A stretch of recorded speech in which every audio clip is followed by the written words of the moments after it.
A very warm good afternoon. We are discussing the week that was as well as what to expect for this trading week. Welcome to Markets Today. I'm your host, Mbithe Mwema. In studio, we are joined by Mr. Reginald Kazutu to address what was happening last week in the financial markets in Kenya, as well as the expectations for this particular week. Welcome, Reginald. Thank you, Mbithe. So it's been a bit of a slow week, not too much happening in terms of equity turnover, comparing last week to the previous week. However, what we did see is the foreigners remained net buyers of the stocks. There was a bit of weakness in some stocks, such as EABL, which came to 157. But on the converse side, Safaricom hit a new high, at least for the last quarter. It went up to 30.95. What's your sense of what is happening on the equities market as we speak? I think turnover will remain depressed pretty much to the end of the year. There's a lot of wait and see to hear Q3 results, which should be coming most probably mid-November. Okay. Actually, we expect them starting from next week. Yes. That's November, that's when November starts. And these are the banking results? Yeah, those are banking results, and any other person who's hitting their quarter 3 or quarter 2.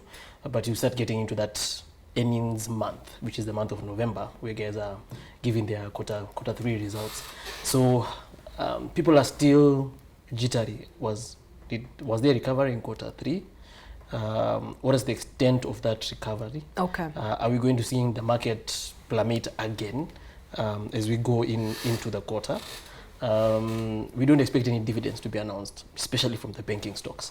So for the guys who go in for income, mostly would, by now, you'll have been seeing a lot of activity, especially in the month of October, where you normally see a lot of activity. Even if you look at last year, quarter 4, the beginning of quarter 4, that's when things turned around and started going up, as people are coming in for those dividend taking positions before next year. Because if you buy now, you most probably buy them cheaper and set yourself for a good dividend yield. Foreigners might also be coming in for that, because if you buy a stock cheaper, point in case ABSA, and they give the same dividend they used to give, that's a dividend yield of close to 10, 11, 12%. But with the dividend equation out of the way, then you're thinking what will actually spur people to get into the market. Okay. Unless they actually now announce good results in the next 2-3 weeks. But if the results do not come out good, and they're not expected to come out. They're not expected to come out. Not too much expectation in terms of these numbers anyway. Yes, exactly. So then the US election, depending on how it goes, it will also determine whether hot money continues to flow this way. Personally, I think a Trump win would be more of a confidence booster to the markets than a Biden's win. If Biden does win, I think there will be a bit of, okay, let's wait and see what his policies are. So money will be withdrawn kind of to say than to go into the markets. So that explains the dull movement that we saw last week, and I expect it to continue even during this week when it comes to equities. We might start seeing some movement when results start coming out in the next week or 2, depending on how those results look. If they are better than expected, then we might see some money flowing in. If they're as expected, then there will be not much movement. If they are worse than expected, then there will be activity. But this will be negative activity. Now people thinking, no, let's just cut our losses. Because clearly this thing is going to go on for a while. All right, it's interesting when you talk about now the results. We could go through the stocks on a one-to-one basis, especially the Big 6, as you call them, the NSE 6. We did see Safaricom touch 30.95. Its results are expected on the 9th of November. Is this a good time to buy? Should you sell? Should you do nothing? Is it overvalued, or is there some room for an upside ahead of the results that come out on the 9th? It depends on what people are primarily looking at when they're looking at Safaricom during this period. There's a school of thought that says with the waiver of fees on M-Pesa, and also reduction of loans in Fuliza and M-Shwari, and the increase in non-performing loans there, they will not perform that well.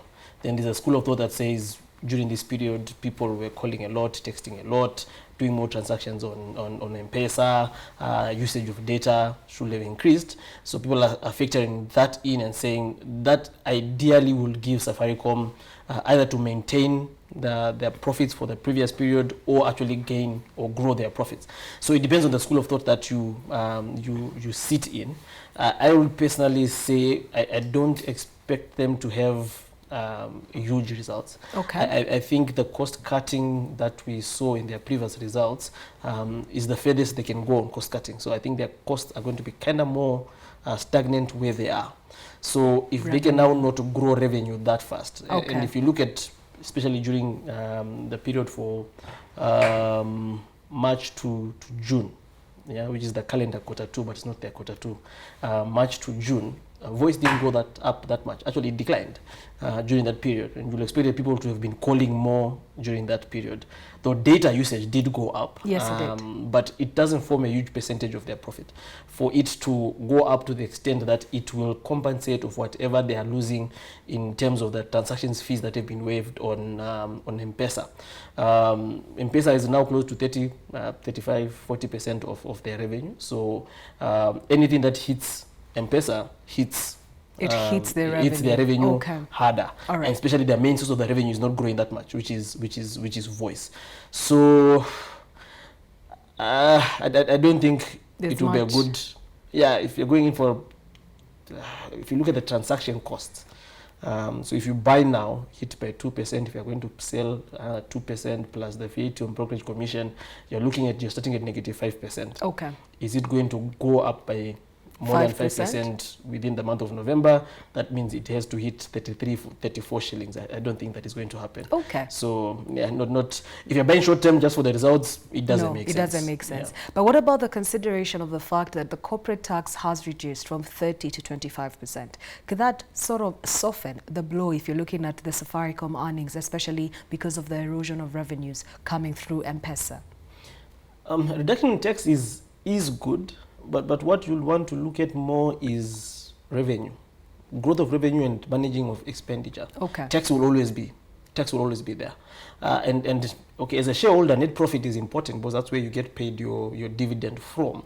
But growth in terms of capital gains will not be derived from net profit. We'll derive it from earnings before interest and tax and amortization, before your EBITDA. Yes. Pretty much. And that's where I'll be looking more. Is it growing? Because if it's not growing, then yeah, you'll get a reprieve from taxation, but your top line is dropping, your expenses are increasing. Yes. At some point, you'll reach a point where if you're running a loss, then you're not even paying any taxes. So then taxes cease to be key. It will also be interesting to find out if Safaricom were even at the 30% tax rate because of all the capital gains and stuff like that we are allowed to remove. I don't even think they were at the 30%. Okay, so that's a very good point. Yeah, so they might have been around 26, 27. So it will be good just to check where they were actually. All right, so I guess what you're saying is between now and the time they actually announce their numbers, it's more of a hold. But if it goes higher up, depending on your entry level, there could be a profit-taking opportunity. Yes. Okay, so that's the next 2-week play for Safaricom. Now, when we look at the banks, we did see a bit of weakening, especially on equity and KCB, a bit of foreign sellout out of the stocks, not too much, but we did see them weaken on a week-to-week basis. Equity Bank is about 34.5. Then we did see KCB come closer to 37 shillings per share. A bit of weakness. Is it a good thing to look out for, especially as we go to the end of the quarter, or is it better to wait for third quarter and especially the full year results, which are audited and give a much clearer picture? It would be good to wait for third quarter results, because then we would. The hypothesis that is in the market is that second quarter was the worst. Yes. Then you'll say, okay, let's see what the banks have done in Q3, because that will give an indicator of general how the market also did the economy did in Q3. It is said that we are getting to November and we only received Q2 GDP figures just the other week. Actually, I think it was last week. Yes. And I'm thinking, so it becomes very hard to, if we had gotten the Q3 GDP figures and they'd shown an increase in GDP or a reduction in the contraction that we saw in Q2, then you'll go and say, okay, so if the economy has improved, then you'll expect maybe the earnings of the banks to improve, maybe the NPLs also to reduce. But the only data that we have is that we contracted by 5.something% in Q2. So as an investor, I'm thinking, do I want to hold a banking stock now if what they faced with just the contraction in Q2, the increase in their NPLs, which I think is still very understated, the huge provisions they did. If Q3 the economy also contracted again, then you will find yourself in a very big spot, because as the economy contracts and businesses are not doing well, the person who suffers the most is the banks. Okay. Because can't pay, won't pay. And I have your loan of 1 billion, what are you going to do? The only thing you can do is to speak to me nicely so that you can try and recover your own loan. Exactly. So I think there will be definitely a softening on banking positions even as we go into the results. I don't expect the results to be worse off than Q2, but they will definitely be on a year-on-year Q3 last year and Q3 this year, they will definitely be way down. Okay. So again, and they're not going to pay a dividend. So that even kills the whole aspect of it more. Is there money that is going to continue flowing into them? Yes. Just on the fact of, if you are not investing in them, what else can you invest in? Because there's also the element of perhaps they don't pay a dividend for 1 year, especially because they need concurrence from the central bank, and the focus is on strengthening their capital ratios. But what about if you are looking at banks on a 2-3 year term? Is there an opportunity to actually pick them up on that downward cycle with the hope that at some point they could recover to the previous period proposed dividend ratios or payout ratios, if you like? I think Q3 results will give us a bit of an indicator of what mess they are really in. Because maybe if you look at the dividend they're supposed to pay out, and you look at the mess they're in, and you realize it's not going to help. It's not going to help them that much. So if you look at how low they have gone, especially in Q3, then you can make a determination whether holding for 2-3 years would make sense, or actually it will determine how long you're going to hold it for, because then if 2021 becomes not a recovery year but a stabilizing year, then you have 2022 coming, which is an election year. So you're thinking, when is the recovery going to actually take place? It may be 2023 becomes the recovery year. So then why tie up money now? Because there's an opportunity cost. This money can be earning 7-9% in a fixed deposit somewhere as you wait for an entry point, maybe come early 2022, then you can benefit from the recovery in 2023. But yes, you can easily be attracted by, it's currently trading at this multiple now, it's cheap. Exactly, especially the price to book multiples, because that's how you really look at the banks. And we are seeing them, I think that the entire sector is probably trading at slightly below book. Yes. KCB is at 0.9, haven't seen that in years. Equities at 1.2. I think the most expensive is probably the likes of Standard Chartered and Absa, I think, which are about 1.3 or 1.4 times book. So is that a sweet spot to get in, or does it get cheaper? The issue is you need to factor in the opportunity cost of holding it at that period. So if you're saying, okay, KCB at 0.9, where do you expect it to be when it has recovered in terms of 2023, which I think is the real recovery year? If that percentage will not compensate you for the 9% this year, the 9% next year, that's already 18%, that's 2021, 9% in 2022, you're already looking at 27%.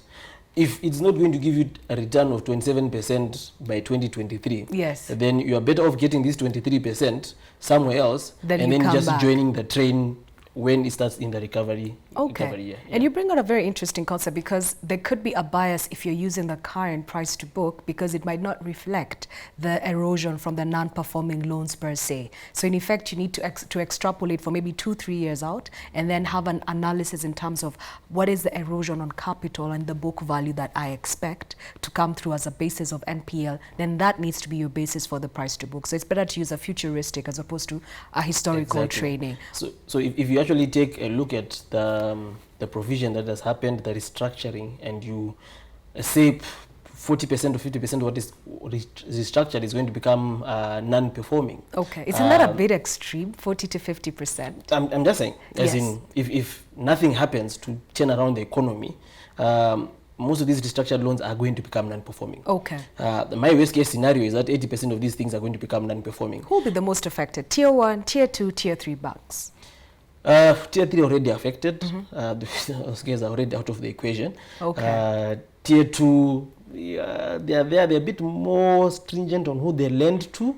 But I think the tier 1 will also be affected because they have the bigger chunk of the loans. Wow. So for example, if you have loaned your money to a construction company, 1 billion shillings, they can't finish the construction, people are not taking up the construction, they can't pay, that's 1 B gone. So we need to look at the factors of what is going to recover in 2021 in terms of which sectors of the economy are actually going to recover in 2021. Which sectors have been hit hard by COVID. Okay. Then you can do an analysis of saying, now if you look at your asset quality of your loan book or where your loan breakdown is, what percentage do we expect of this loan book actually to become non-performing? Then you have to revise down your book value, then your P price to book also changes. So Reginald, what you're saying just before we take a break is, yes, stock prices are down, but especially for the banking sector, wait it out a little while.